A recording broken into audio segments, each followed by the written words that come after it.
Marami na bang nakagawa ng buko salad? Ako ngayon pa lang.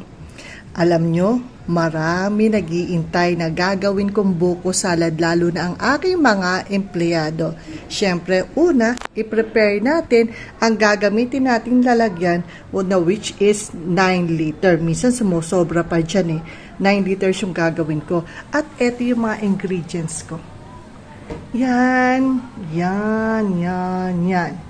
Yan lang po. Pero ang sarap ng kalalabasan ng salad na yan. Buko salad po yan.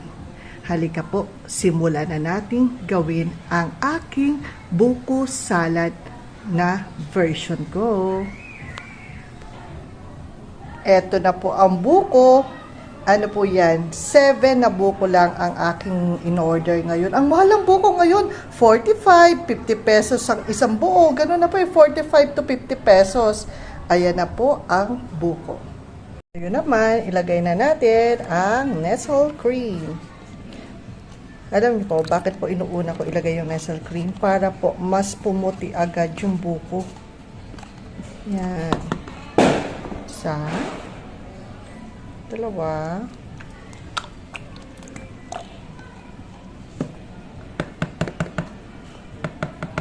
Para agad nakukota na kaagad siya yung buko ng Nestle cream. Yan. Pangatlo na po yan.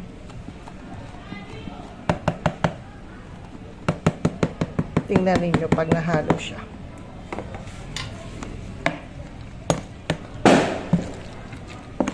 Diba? Agad-agad ma-absorb na nung buko yung Nestle cream. Magiging cream na yung buko natin. Kasi alam nyo naman yung buko, matamis yan, pero medyo may asim din siya, di ba? Yan. Susunod na natin ang ibang ingredients. Pwede nyo nang pagsabay-sabayin habang siya ay nagiging cream doon sa Nestle cream. Ilagay nyo na yung fruit cocktail, saka yung pang ibang mga ingredients. Ayan. Nakita nyo na po, di ba, yung buko natin naging creamy na siya dahil nga rin po sa Nestle cream na inuna natin nilagay. Ayan. Tapos susunod na natin ang ating fruit cocktail. Yun nga lang mga ka-enday, ang ginagamit ko talagang fruit cocktail ay imported po. Bakit imported? Kasi po hindi to maasim. Masarap siya pag ginamit po, pag nilagay natin. Kasi yung mga ibang fruit cocktail, medyo maasim siya Ito, konti lang na gatas, wala na siya kaagad asim. Saka, hindi siya yung minsan kasi yung mga iba pong fruit cocktail, marami siyang pineapple. Ito po, mas marami siyang peach, pearl, yun. May mga grapes din yan. Ayun, may grapes din siya. Mas masarap siya. Mas mahal nga lang ng konti ang kanyang price. Pero makikita niyo po yung difference pag ito po ay natikman niyo. Ilagay na natin ang kaong. Sarap rin yan.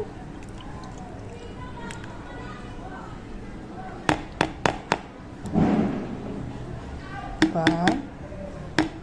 Yan, may kaong na. Sunod natin ang raisin. Nakakadagdag lasa rin po ang raisin.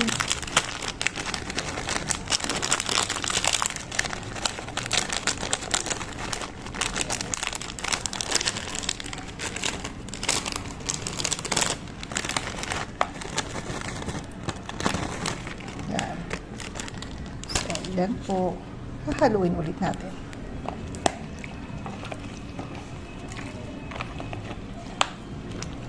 After nito, susunod na natin ang mga gatas. Saka yung keso. Ayan.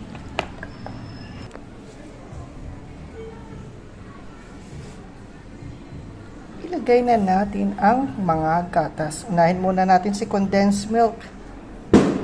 Ayan, si condensed. Cream na cream. Tapos, ang evap. Ako talaga, pansa ko nito sa evap, si Alpine talaga ako eh. Ibang-iba talaga lasa niya. Yan, Alpine.